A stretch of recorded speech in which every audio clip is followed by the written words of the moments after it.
Hello and welcome to this video on the implementation of an algorithm for solving the minimum days problem. Problem statement is, given a string s of length n containing only lowercase alphabets, and also given a permutation p of length n containing integers from 0 to n-1. We have to find the minimum number of days required to change the string, such that, for all indices, if the current element is a question mark, then it should not be equal to the next element. First, we initialize a variable ct and loop through the string s, counting the number of consecutive equal characters.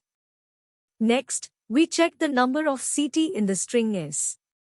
If the number is 0, it returns 0, meaning no modification is required. Otherwise, it performs a for loop which iterates over the permutation array p with the length of n.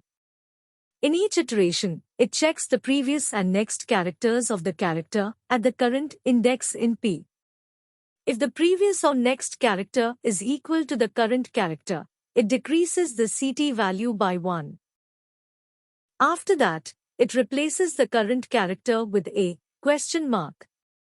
If the ct value becomes 0, it returns the index of the current iteration plus 1, that is, the number of days required. And that's it. With this code, we are able to efficiently solve the minimum days problem. I hope this tutorial was helpful, and if you have any questions, feel free to ask in the comments. Thank you for watching.